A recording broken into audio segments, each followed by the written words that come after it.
Marcos 4, de 21 a 25. Jesus está contando uma série de parábolas. Começou no começo do capítulo falando sobre a parábola do semeador, que seria melhor dita como sendo a parábola dos tipos de solo, em que o evangelho é a semente que ali é plantada, e alguns solos, por serem o que são, não produzem fruto nenhum, mas há um tipo de solo que é aquele que o Senhor preparou, que multiplica a 30, a 60 e a 100 por um. E ele lhes disse, diz o versículo 21, e ele lhes disse: quem traz uma candeia para ser colocada debaixo de uma vasilha ou de uma cama, acaso não a coloca num lugar apropriado? Porque não há nada oculto senão para ser revelado, e nada escondido senão para ser trazido à luz. Se alguém tem ouvidos para ouvir, ouça. Considerem atentamente o que vocês estão ouvindo, continuou ele. Com a medida com que medirem, vocês serão medidos, e ainda mais lhes acrescentarão. A quem tiver, mais lhe será dado.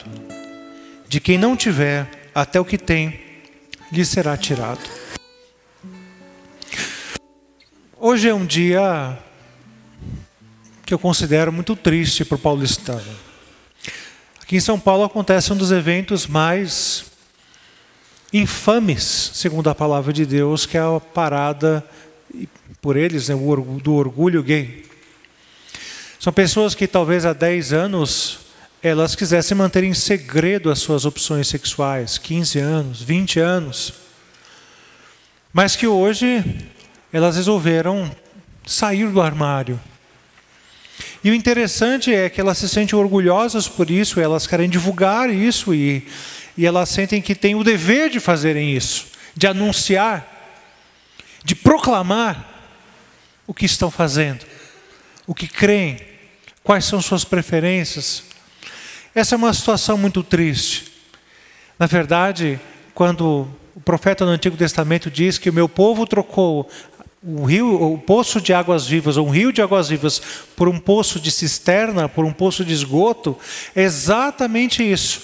É você escolher alguma coisa que é ruim e você dizer que é bom. Mas por outro lado, irmãos, nós que levamos conosco o Evangelho, o nome de Cristo em nossas vidas, por vezes temos menos ousadia de falar desse nome e da mensagem que carregamos do que um homossexual tem de proclamar diante do mundo quais são as opções de vida que ele fez. Isso não é triste? Isso não é constrangedor, é embaraçoso? Quantas vezes você já não se viu, às vezes, tentando esconder a sua fé?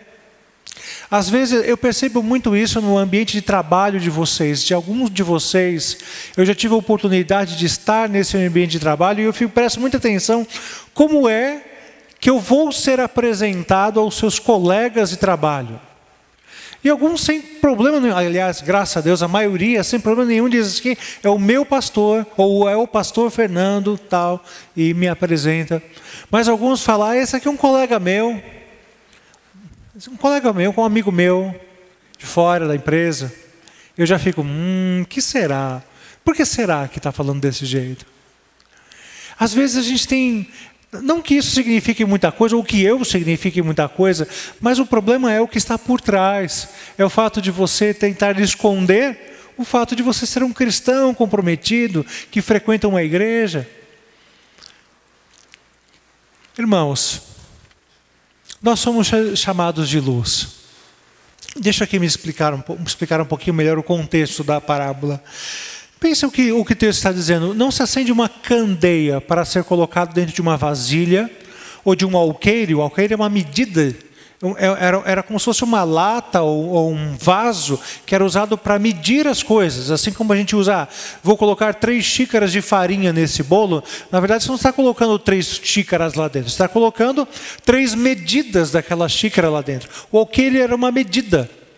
Então era geralmente uma forma, uma lata ou um vaso que tinha o tamanho de um alqueire ou comportava um alqueire, que era uma medida, como eu disse. E então o que ele quer dizer é o seguinte: não se acende uma lâmpada para colocar dentro de uma vasilha, ou você não coloca debaixo da cama, debaixo de alguma coisa. Não é isso que a gente faz. A gente pega isso e coloca no lugar apropriado. A candeia era mais ou menos você deve lembrar da lâmpada de Aladim. A lâmpada daquela época era mais ou menos assim. Tinha um lugar, um furo na ponta para entrar o ar, e no meio ficava o pavio, e dentro da lâmpada ficava o óleo que queimava, molhava o pavio, e o pavio não se consumia, porque ele era sempre encharcado com o óleo da lâmpada. Então isso era levado na mão, tinha uma argola de um dos lados, e se levava para um lado, para o outro. Mas a primeira pergunta que eu queria fazer é: por que alguém precisa de uma candeia? Por que alguém precisa de uma lâmpada? Por quê? Porque está escuro. Isso algumas vezes a gente não lembra. Você precisa de uma lâmpada porque está escuro, porque o ambiente é de trevas, e é por isso que a lâmpada se faz tão necessária. Eu confesso aos irmãos que eu não tenho ainda uma resposta sobre, na parábola, o que é a lâmpada, o que é a candeia.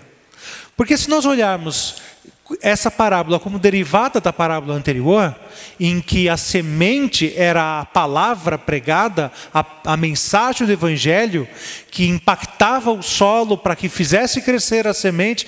Então, se a sequência, há uma sequência normal, fluente aqui, então a lâmpada, a luz, significa o Evangelho na minha e na sua vida. Mas pode ser que Jesus não esteja falando do Evangelho, esteja falando da pessoa dele, e que ele não pode ser escondido. Ao contrário, ele veio ao mundo para ser revelado ao mundo. Então essa é uma outra interpretação, mas eu gostaria de, como eu não sei o que estava na cabeça de Jesus naquele momento, ou do expositor Marcos também, vamos trabalhar com as duas hipóteses. Vamos pensar o seguinte: o mundo está em trevas, e então a palavra não pode ser escondida na minha e na sua vida.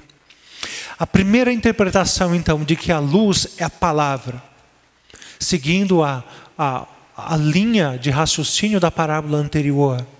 Irmãos, a palavra, ela é mais importante do que todas as coisas. No Antigo Testamento, no livro de Salmos, ele já dizia, o Salmo 119, lâmpada para os meus pés é a tua palavra e luz para o meu caminho. E esta palavra, ela serve para iluminar as trevas que existem no meu e no seu coração inicialmente. Às vezes a gente tem a gente não leva em consideração, não leva muito a sério a densidade das trevas que ainda nos habitam. É óbvio que nós não somos escravos dela, mas nós temos uma tendência séria, tremenda, ainda apaixonante pelo pecado. Na semana passada eu comecei um estudo com as minhas filhas sobre as obras da carne e o fruto do Espírito. E eu explicava para elas justamente dessa relação do ser humano com as obras da carne, que são colocadas ali para exemplificar coisas que nascem sozinhas, que não precisam ser cultivadas. E o quintal de casa tinha acabado de ser carpido, depois de quase chegar mato à altura dos olhos. E aí eu disse para as crianças: olha só o que aconteceu com o quintal quando ninguém cuidou dele. Da onde veio o mato que cresceu? Da onde veio aquele monte de erva daninha que estava destruindo a grama, que estava enfeiando o quintal? Quem plantou ali? Ninguém plantou ali. Simplesmente nasceu. E quando nós olhamos para a obra da carne, naturalmente a gente pensa: eu não tenho nada a ver com isso, porque fala ali coisas muito feias. Feitiçaria, estou fora, eu nunca fiz feitiçaria na minha vida. Orgias, glutonarias, eu nunca participei de coisas como essas. Mas as obras da carne também passam por dissensões, facções, inimizades. Essas coisas também nascem sozinhas e ninguém precisa plantar no meu ou no seu coração. Simplesmente há um momento do que o cristão acorda na sua vida. Graças a Deus que isso vai acontecer ou acontece com você, em que simplesmente dá um estalo e ele pensa assim: meu Deus, acho que eu não estou amando as pessoas como eu deveria.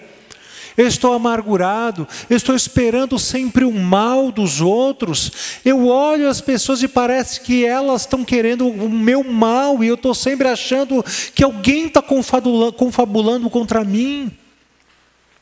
Dentro de casa, no meu relacionamento com a minha esposa, com os meus filhos, ela não pode falar diferente comigo, que eu já explodo, que eu já sou de uma maneira, ajo de maneira áspera.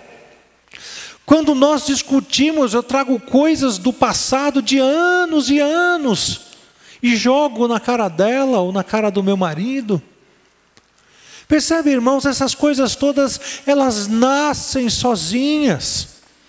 E que se você de quando em quando não der um choque com a palavra, o ideal, irmãos, que você nunca dê oportunidade para que essas coisas cresçam.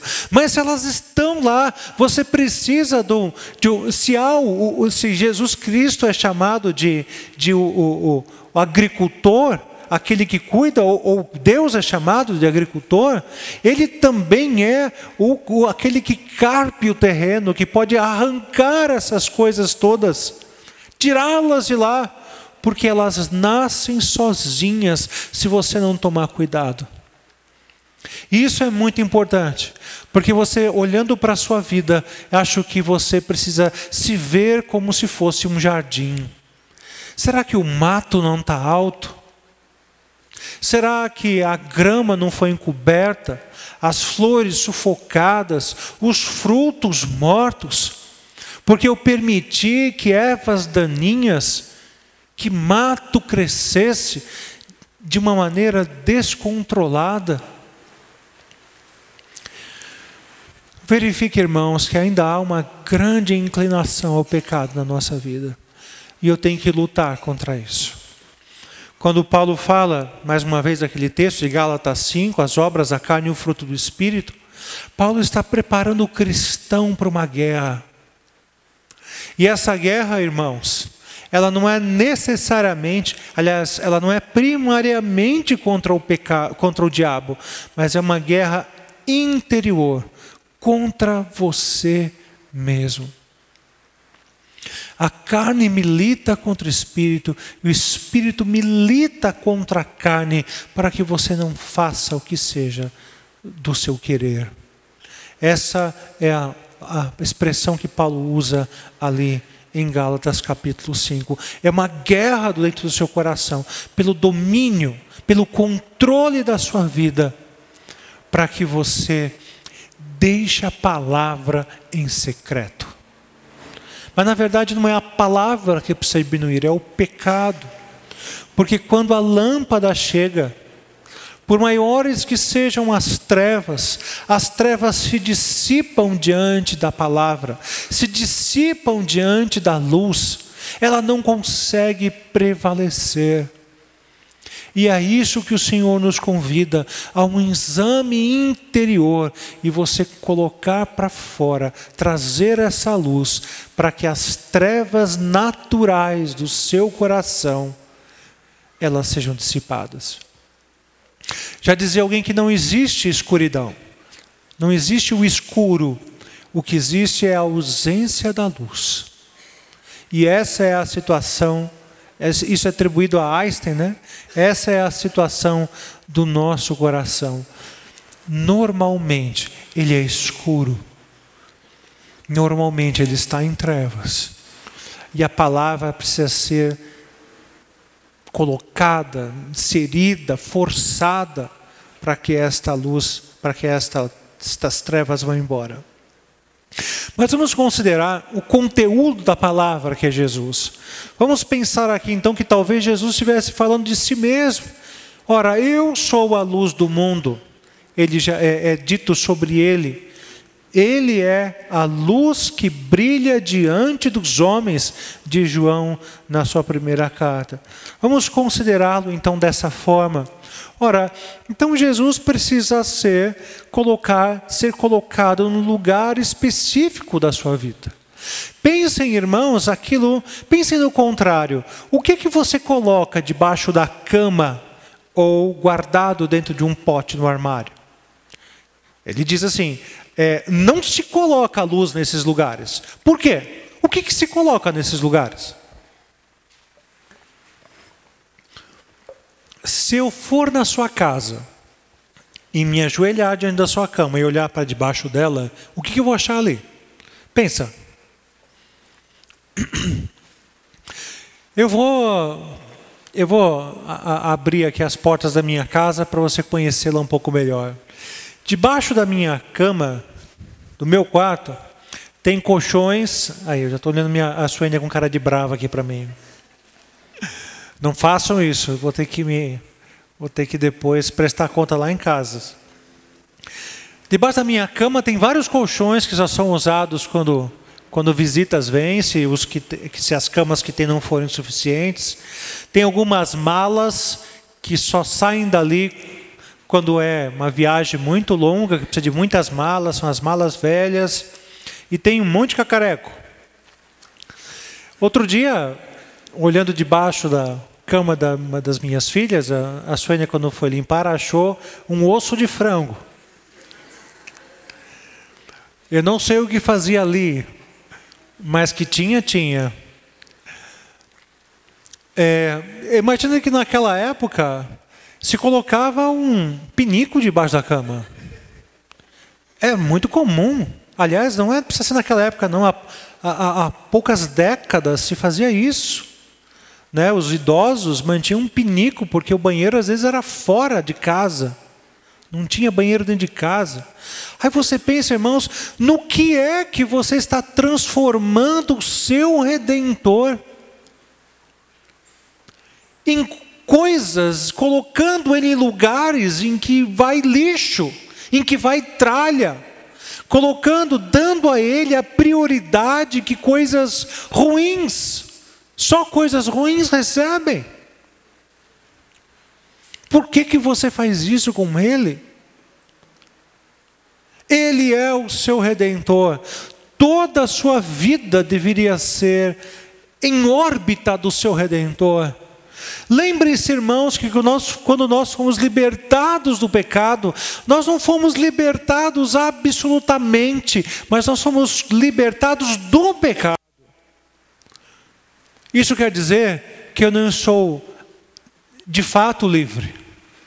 Eu sou livre do pecado, mas eu tenho um dono, eu tenho um Senhor.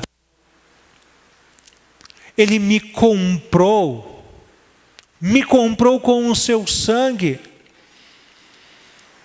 e agora me leva ao Pai, não porque eu seja tratado como um escravo, mas embora tenha sido comprado da escravidão, Ele me comprou para me tratar como um filho.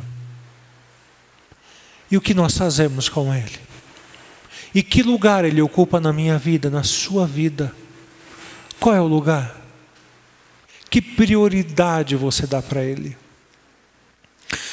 Pense então no Evangelho e em Cristo como sendo a melhor coisa que você recebeu, o melhor presente que alguém poderia ter recebido. Por isso que Ele é chamado na Bíblia de, por exemplo, a pérola de grande valor. Se você é um colecionador de pérolas e você então acha aquela pérola, você troca todas por ela. Esses dias alguém falou para mim que foi no shopping trocar figurinha da Copa. Então, viu alguém que faltava uma figurinha só para completar o álbum, e viu uma pessoa que tinha essa figurinha, ele deu todas as suas figurinhas repetidas só por causa daquela, a que faltava para completar o álbum. É uma comparação, eu sei que muito tosca, mas bem atual, só para você ter uma ideia, que por causa de um álbum de figurinhas, você dá tudo que você tem ali, as suas repetidas, por causa de uma figurinha, porque seu objetivo é completar o álbum. Por que é que você não trocaria tudo aquilo que seu coração tem olhado e tem se apaixonado? Por que é que você não trocaria isso por Cristo, pela mensagem de Cristo, de colocar os seus bens, seu tempo, as suas prioridades, as suas decisões? Por que é que você não colocaria isso aos pés de Cristo? Está aqui, Senhor, isso é tudo que sou, isso é tudo que eu tenho, isso é para o Senhor, isso é teu, isso sempre foi teu. Só reconheço isso, porque o Senhor me comprou, tudo que eu sou, tudo que eu tenho é teu mesmo. Eu tenho um pastor amigo meu, cuja filha se formou em odontologia. E ela resolveu, antes de eu começar a ganhar dinheiro para mim, eu quero agradecer a Deus pela faculdade que eu fiz, pelo curso que eu fiz, e eu quero dar 1 ano da minha vida, o primeiro ano da minha vida profissional, eu quero dar para as missões.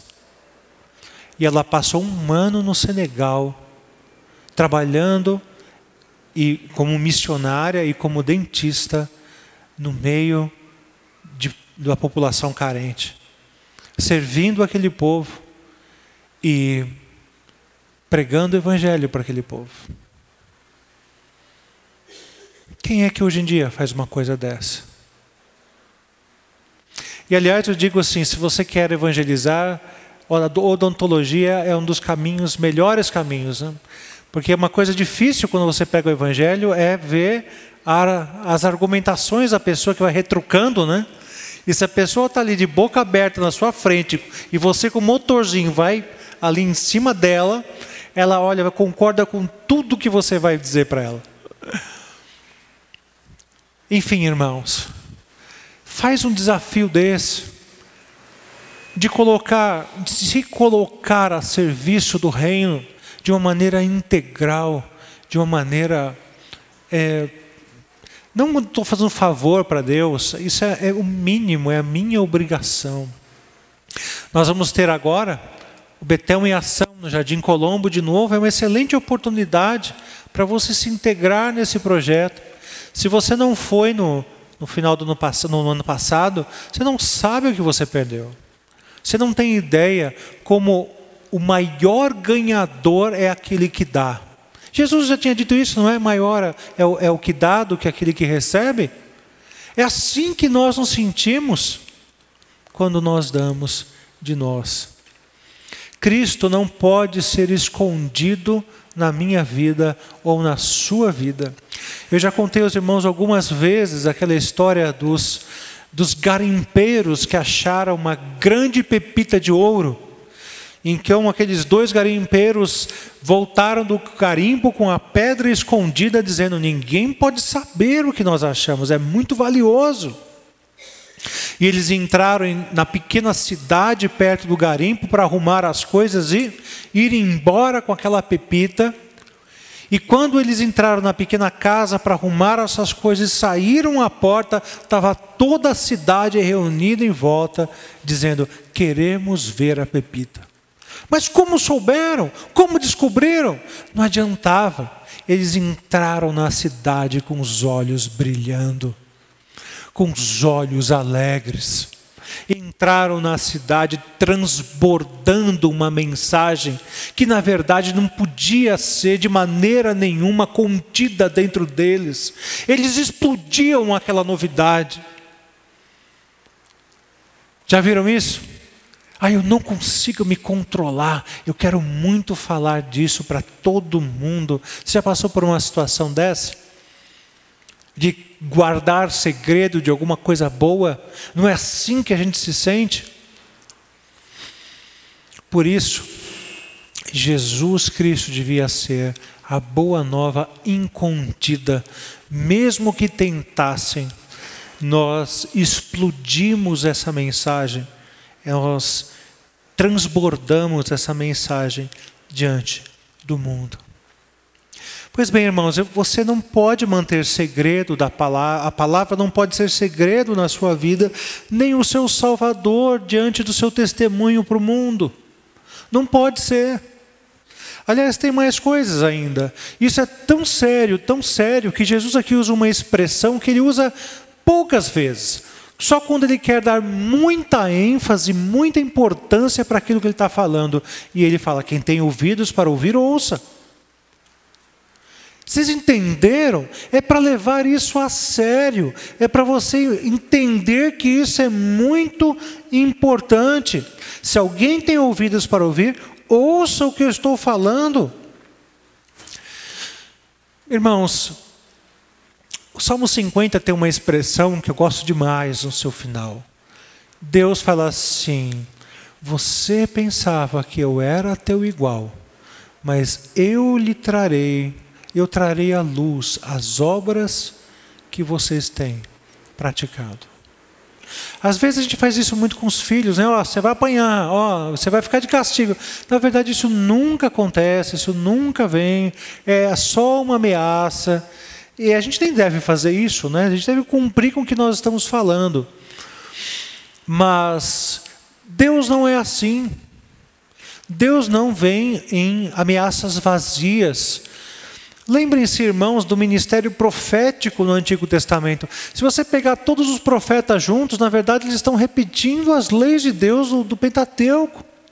Estão falando para o povo, povo, isso vai se cumprir, tanto a bênção como a maldição, vai se cumprir na vida do povo. Não sejam arrogantes, não sejam orgulhosos. E o povo achava que estava protegido. Carregamos o nome de cristão, carregamos o nome de judeu, nada vai nos acontecer. Jerusalém é a cidade santa, nada vai nos acontecer.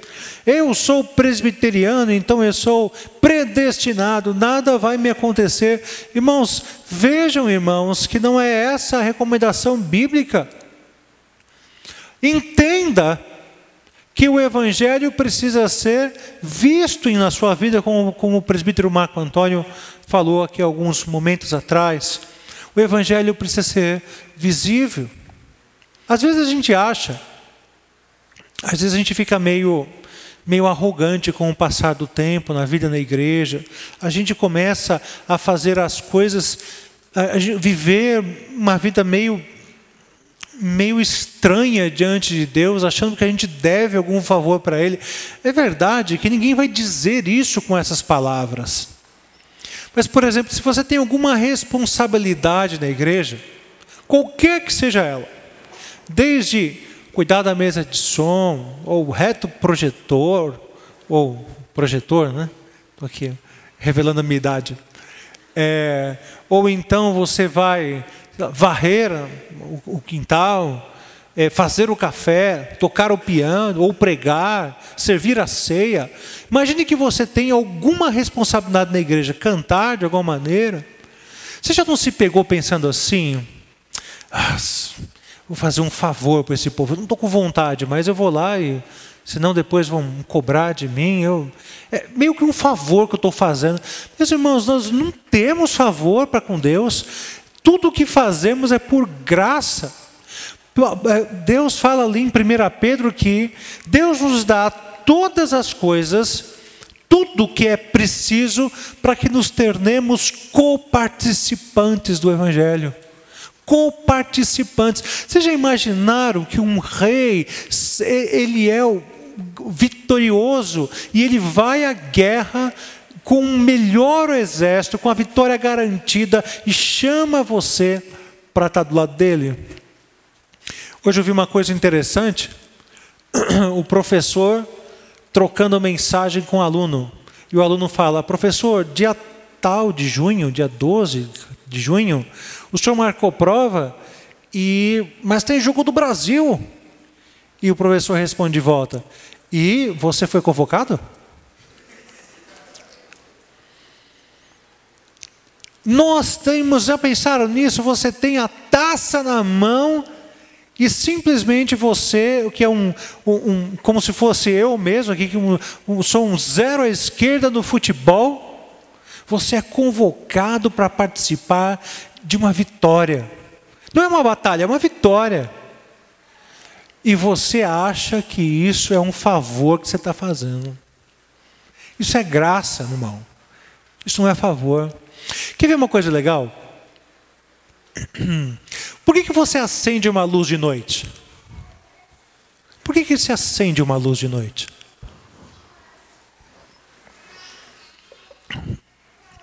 Não é para dormir, não é verdade? A menos que você tenha medo de escuro. Mas se for para dormir, eu gosto do maior breu possível. Nem a luz pela fechadura da porta eu gosto de ver. Ninguém acende luz para ficar dormindo. Você acende luz porque você quer exercer alguma atividade à noite. Não é verdade? É para isso que você tem uma luz de noite. Ora, chega em casa, a luz do escritório estava queimada e eu estava lá no escritório da minha casa lendo e chegou uma hora que eu não conseguia ler mais. Não tinha mais como ler. A luz externa acabou. Ora, mas eu quero continuar uma atividade noturna. Então, se você quer continuar, você precisa de luz, não tem jeito. Senão você vai tropeçar, você vai fazer mal feito, você não vai conseguir fazer. É isso, irmãos. Deus te deu luz para você trabalhar. A escuridão, a trevas, a luz te foi dada para que você esteja em ação. Não porque você esteja dormindo, porque a luz não serve para ficar dormindo. Para ficar dormindo você não precisa de luz, você deixa tudo apagado. Mas se você recebeu a luz, é para você fazer, não para você se acomodar. É para isso que a luz serve, para te dar a habilidade de realização. É isso. E isso é graça. Porque sem luz, sem enxergar, você teria sérios problemas. Você teria sérios problemas. Como você se limita quando você não tem a capacidade de enxergar? Converse com o nosso irmão diácono Ismael depois. Fala para ele o que mudou a vida dele depois que ele perdeu a visão. Quantos limites foram impostos à vida dele quando ele perdeu a visão. Mas graças a Deus que a maior de todas as luzes ele tem. E mesmo com a falta da visão física, mesmo com a falta de ver a luz com seus próprios olhos, a luz do seu coração o põe em ação. E mesmo não podendo ver a luz, ele estava lá no último Betão em Ação em Colombo, ele é diácono da nossa igreja em atividade, e nem ele, que poderia ter uma desculpa, ele usa disso de uma desculpa para não fazer nada. Ele é uma pessoa em ação. Nós deveríamos nos colocar em ação também. Porque isso é graça, não é favor. Porque isso, vejam só, irmãos, a salvação é graça. Por isso a minha disposição diante do próximo não é de arrogância, não é de julgamento. E por isso Jesus fala, olha, não se esqueçam disso, com a medida que vocês julgarem, vocês serão julgados. E ainda pior do que isso, serão mais criteriosos com você. Você reconhece que a salvação é graça. E os mesmos pecados que foram perdoados por Cristo em relação a você, também são perdoados para com o seu irmão. Não julgue, não jogue seus pecados na sua cara. Se você quer ajudar na sua disciplina pessoal, é uma outra coisa. Mas não é se fazendo de santo diante dele. E ele diz também, a quem tiver, mais lhe será dado, e de quem não tiver, até o que tem lhe será tirado. A salvação é graça, e os seus serviços, os dons que você recebeu, também são graça. Por isso que nós nos lembramos aqui da passagem, da parábola dos talentos, em que 3 servos receberam uma parte de ouro do seu senhor, para que aquilo fosse trabalhado, aquilo rendesse, mas um desses servos resolveu enterrar o seu talento, a sua peça de ouro. E então, ele foi severamente exortado e condenado pelo seu senhor, e a sua peça de ouro foi dada ao que tinha mais. por que que você não faz render o que você recebeu por graça? Por quê? É graça. Nunca se apresente diante de Deus, senão como um miserável pecador que recebeu a graça da salvação, a graça dos dons espirituais, a graça de uma igreja em que esses dons possam ser colocados em ação. Irmãos, que segredos há na sua vida? Eu espero que você procure calar o pecado e nunca o Evangelho ou o seu Salvador.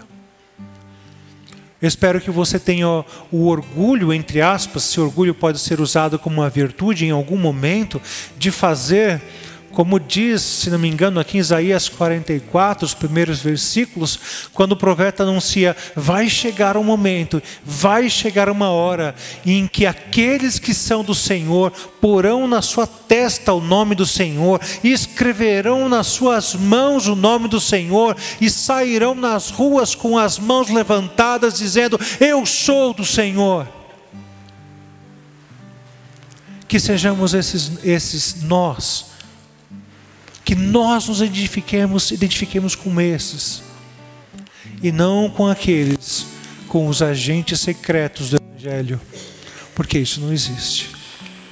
Que o Senhor nos abençoe, e que o Evangelho e o nosso Redentor nunca sejam segredo para nós e nem diante do mundo. Amém?